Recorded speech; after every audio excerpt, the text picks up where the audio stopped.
You still have that gloomy look on your face. Wait, are you still single and living with Dad? That's hilarious. It was a holiday when the doorbell rang, and standing at the front door was my younger sister who once stole my husband. 2 years ago, I discovered her affair with my husband, leading to our divorce. Since then, I had lost track of both of them, but suddenly, my sister returned, ridiculing my appearance and flaunting her wedding ring. We got married, so I thought I'd stop by for a greeting. I'm living happily now with your ex-husband.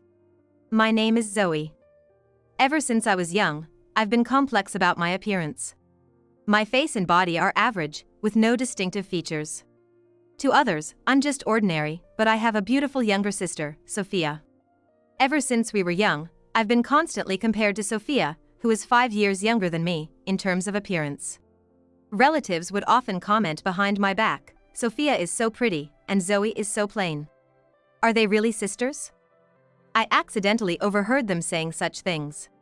Sophia always looked down on me, knowing how the relatives talked about me. She was selfish, believing she was superior to me, her older sister, so it was common for her to beg for my things or just take them if I refused. That's why living together in our family home often left me with unpleasant feelings. However, my parents always treated us sisters equally, regardless of our looks. They showered me with love, never minding the relatives' mean comments, which made me adore them. Although my parents always shielded me from the hurtful words of our relatives, things were different at school.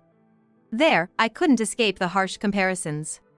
At school, I was constantly compared to Sophia, a cute younger sister and a plain elder sister.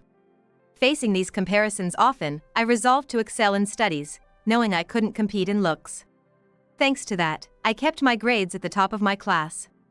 Especially in Spanish, I excelled. My parents praised me a lot every time I scored well on a test. Tragically, my mother passed away in an accident when I was 17. After grieving, I began to do the household chores in place of my mother. However, Sophia hardly seemed to mourn our mother's death and started treating me like a servant. Sophia would always wait until our father was away on business to act up. At this time, she had just entered middle school. She would order me to buy snacks and drinks, treating me like her errand girl, and sometimes even demanded money. My allowance is so little every month. You're not interested in fashion or anything, and you don't buy stuff, so it wouldn't hurt to lend me some, Sophia would complain. Reluctantly lending her money, I never saw it returned even once. Seeing her become more demanding than ever, I realized I needed to leave home to escape being exploited. Determined, I studied hard and got into the university of my choice. I started living alone when I enrolled, and after 4 peaceful years, I landed a job at a major multinational corporation. My Spanish proficiency, already a strength, improved further at this company.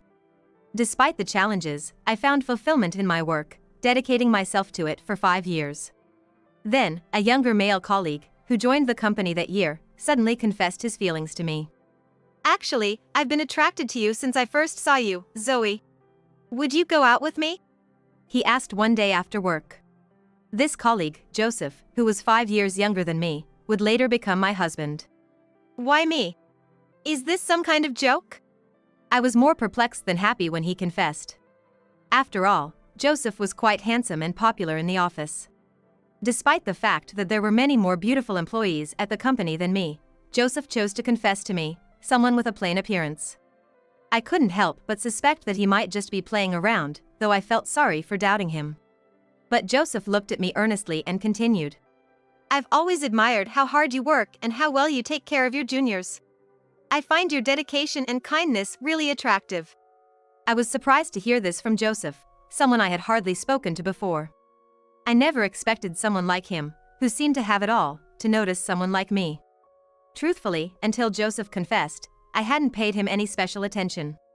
Even as other female colleagues whispered, "He's so handsome," to me, Joseph seemed like a distant figure, probably experienced with women. However, his sincere demeanor at that moment deeply moved me. When I bashfully looked down and replied, "If you're okay with someone like me, then yes," I still clearly remember his delighted smile when I looked up. I had virtually no experience dating men. In high school, I was constantly compared to Sophia, so love was out of the question. In college, a brief relationship ended with the guy calling me dull and plain, and breaking it off unilaterally. So, when I started dating someone as attractive as Joseph, I was ecstatic. Later, we moved in together and our relationship flourished. Joseph even visited my father a few times a year. My father was overjoyed that I had a boyfriend. Joseph seriously told him, "I want to marry Zoe someday," and I was thrilled by his feelings. 3 years later, we married. I was 30 and Joseph was 25. Our colleagues warmly congratulated us on our marriage, and I felt on top of the world. Joseph transferred departments after our marriage, but we both continued to work hard. After registering our marriage, we went to visit my father to formally introduce Joseph as my husband. My father was happy about our marriage, but I hadn't told Sophia about it. She might have learned from my father, but she never contacted me. I know her contact information, but since moving out, we hadn't been in touch, and I avoided seeing her when visiting home. Sophia still lives there. Having repeated a year in high school and 2 years in college, and is set to graduate this year. We carefully planned this visit to avoid meeting her. While my father, Joseph, and I were chatting amicably, the sound of the front door opening interrupted us, followed by a familiar voice saying, "I'm home." I was taken aback and froze. Sophia, as I feared, was the one who walked into the living room. "What's up, Sophia? You're home early today," my father greeted her. "My plans got cancelled, so I came back." "Wait, who's this guy? He's pretty handsome," Sophia said, ignoring me and ogling Joseph after explaining her cancelled plans. Uncomfortably watching my husband being appraised, I wanted to ask her to stop, but Joseph, seeing my sister suddenly appear, lit up and said with a smile, "Nice to meet you, I'm Zoe's husband, Joseph." Joseph stood up and walked over to Sophia with a smile. My husband, obviously smitten, and my sister, introducing herself with a not-so-displeased attitude. I felt an unpleasant premonition as she glanced at me and smirked. "I heard from Dad you got married, but I had no idea your husband was so handsome. You, being so plain, are quite lucky, aren't you?" "Sophia, that's not a nice thing to say." My father immediately reprimanded Sophia, but she seemed unaffected. Instead, she leaned on Joseph's arm and asked flirtatiously, "How old are you, Joseph? What do you like to do on your days off?" She looked up at him with a coquettish voice. Joseph didn't seem to mind and continued the conversation closely, leaving me at a loss for what to do. "Sophia, that's enough." When I was too upset to be angry, feeling a vague sense of anxiety that almost made me cry, my father strongly scolded Sophia. Relieved inside, I watched as Sophia glared at me and then, looking dissatisfied, moved away from Joseph and left the living room. After that, the conversation with my father didn't go well, and we decided to go home. However, just as we were about to exit the front door, Sophia, who was supposed to have gone to her room, came back and cozied up to Joseph again. As Sophia said, "Joseph, come visit again," and quickly moved away from him, I couldn't shake off a bad feeling. This was because, throughout his conversation with Sophia, Joseph looked very pleased, with a smug expression on his face. It was clear to me that he was captivated by the beauty of Sophia. Back home, I noticed a significant change in Joseph's behavior. He started carrying his phone everywhere, even to the bathroom, never letting it out of his sight. "What's going on lately? Are you expecting a call from someone?" I asked, puzzled by his behavior. But Joseph just brushed me off irritably, saying, "It's none of your business, stop nagging." His attitude towards me had grown cold. Conversation had dwindled, and increasingly he would leave home alone on weekends, returning either late at night or the next morning. When I asked where he had been, he always evaded the question. I didn't want to doubt Joseph too much, but as these incidents kept happening frequently, my mistrust only grew. Then, one day, I had to go on a business trip and leave the house for several days. The trip was supposed to last 3 days, but I finished work half a day early and managed to return home on the second night. I had emailed Joseph beforehand, but there was no reply when I reached home. Thinking he might have missed my message, I didn't worry too much and opened the front door. To my surprise, I found a pair of unfamiliar women's high heels discarded in the entrance. The instant sight of them triggered the same uneasy feeling I had when Joseph first met Sophia. Joseph was nowhere to be seen in the living room. But I heard voices coming from the bedroom. As I slowly opened the closed door, I was met with a shocking scene. There they were, Joseph and Sophia, entwined in each other's arms, completely undressed. "What are you two doing?" I managed to utter, my thoughts nearly freezing in shock. What's up? Weren't you supposed to come back tomorrow? It seemed Joseph hadn't checked his smartphone after all. He complained without any sign of remorse while getting dressed. He must have ignored my messages. Ugh, we were at a good part. You've always been so clueless, Sophia said irritably, getting dressed as well. Sophia, what is this? This is cheating. I confronted her in a rage, but Sophia just sneered dismissively. What's the problem? Joseph and I agreed on this. He said he prefers me over someone plain like you, she boasted, snuggling up to Joseph. Joseph, looking content, stroked Sophia's hair, completely ignoring me, his wife. Watching them, my anger rapidly cooled, replaced by a fading of love for Joseph. I reached into my pocket, pulled out my phone, and started using it. Hey, darling, have you been distant lately and glued to your phone because you've been in touch with Sophia? I asked calmly. Joseph finally looked at me and snorted. Yeah, Sophia's beautiful and charming, unlike you. Poor Sophia, having an ugly sister like you. He mocked, praising Sophia. It turned out that during our last visit to my father's house, Joseph had taken an instant liking to Sophia. Sophia seemed to feel the same. When we were leaving and she came to see us off, she stealthily slipped a note with her contact information into Joseph's pocket. Joseph openly bragged about how he started the relationship with Sophia by responding to the contact details she left for him. Furthermore, he hurled insults at me, saying, I only married you because I knew about your achievements and thought you'd make a good wallet. Otherwise, who would want to be with someone as ugly as you? Hearing this, my vision nearly went dark.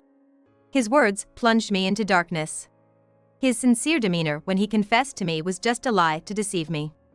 Holding back tears, I hurriedly called my father to report what Sophia and Joseph had done.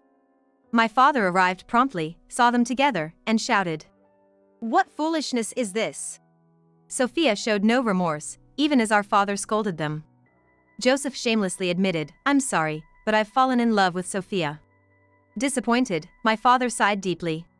Enough, Sophia. I disown you.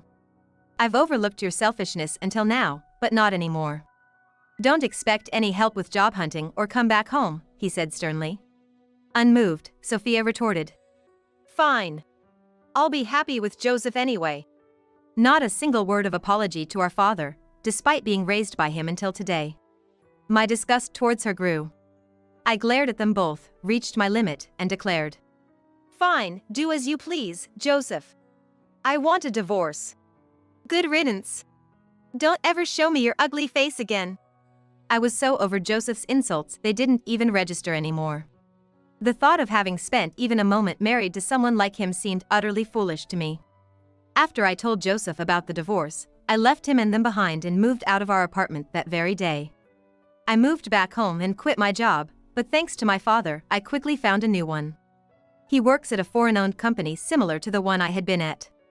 And he used his high position there to talk to the president about hiring me. They were recruiting at the time, and I was able to join them. By the time my divorce was finalized, it seemed that Joseph had quit his job and moved away with Sophia, but I had no idea of their whereabouts. I settled into a peaceful life with my father and adjusted well to my new job. 2 years had passed since then. I had nearly forgotten about Joseph and Sophia when something completely unexpected happened.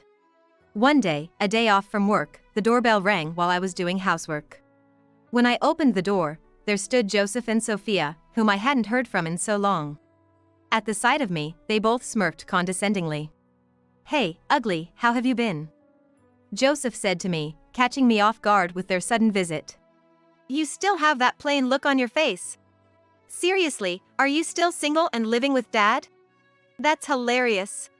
Sophia snickered. What are you doing here? I asked wearily. Sophia flaunted her left hand, where a ring glinted on her finger. And Joseph wore a matching one. We got married, so we thought we should at least greet Dad once. Now, Joseph and I are living happily together. I could hardly believe they had the nerve to say such things to an ex-wife. I wanted to shut the door in their faces, but they pushed past me and barged into the house. Move it, ugly, is your dad home? Joseph deliberately bumped into my shoulder and brazenly crossed the threshold of the house. Sophia, who was supposed to be disowned by my father, appeared with an arrogant attitude, as if she had forgotten all about it. Then, hearing the commotion, my father emerged from the back of the house. Initially surprised to see Sophia and Joseph, he quickly put on a smile. "Oh, isn't that Sophia? And Joseph is with you too? You've come back at just the right time. I have something to discuss with both of you, come over here." Encouraged by my father's reaction, Sophia and Joseph seemed pleased and lightly headed towards the living room, so I followed them. As they casually sat down on the house's sofa, my father handed them some documents. They took them without suspicion, but as soon as they saw the contents, their expressions froze. It was a demand for compensation for infidelity against me. "What's this? Dad, what does this mean?" Father, now with a stern face, glared at them sharply, a stark contrast to his earlier smile. "What does this mean? I never forgave you for what you did to Zoe. I couldn't do anything as I had no way of contacting you, but now that you've returned, I'll make sure to claim the compensation." Sweating, Sophia and Joseph fell silent in front of my determined father. At the time, Zoe had gathered photos and audio recordings of you two in the act of infidelity, so we have all the evidence we need. There's no escaping this. Faced with my father's relentless inquiry, Sophia and Joseph fell silent. 2 years ago, when I first witnessed their affair, I had secretly recorded the audio on my phone and took silent pictures. I still have those data on my phone, ready to present as evidence of their affair at any time. "There's no way we can pay such a huge amount," Joseph said in despair. However, my father's expression softened as he said, "Actually, there's one more thing I need to discuss with you." He then pulled out some more documents from a drawer and handed them to Sophia and Joseph. I already knew this, but the documents they were signing were for the transfer of this family home as a gift. My father proposed to give them the house as a gift inter vivos. As expected, both of them immediately lit up at the proposal. "So, you're giving us this house? Why didn't you say so earlier? Then, we can sell this house to pay off the alimony." It was clear they were only thinking about selling the family home for money. They seemed desperate for cash, eager to grab this lucrative opportunity, and started signing the documents without hesitation. "Poor you, living with Dad and getting nothing." Sophia mocked me after signing. She seemed to think I was getting nothing from our father. As I remained silent, they prepared to leave, thinking their business was done. "See you later, Dad. You two better pay Zoe her alimony soon," my father sternly reminded. Joseph replied nonchalantly, "Understood. Thank you for giving us your house." I watched the two leave, still mocking me, in high spirits. After they left, my father looked at me, nodding and smiling. I nodded back and started packing for a particular reason.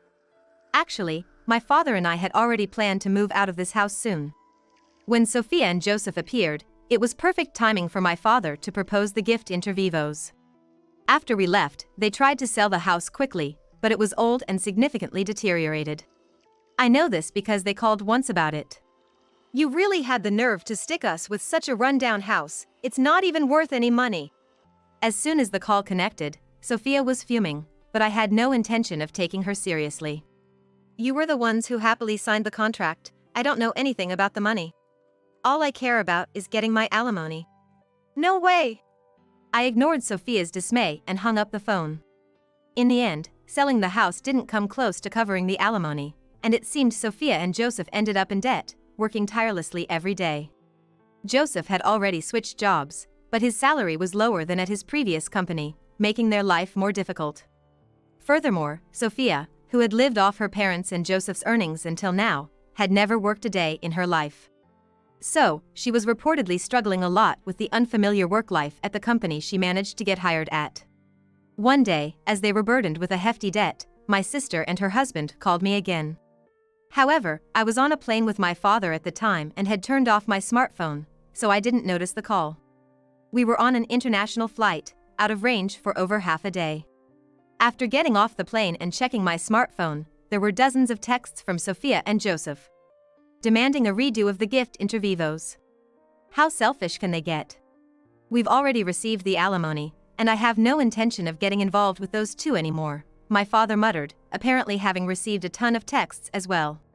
He started deleting all of them, clearly annoyed. I too wanted nothing more to do with them. After all, we were overseas now, unlikely to meet them again.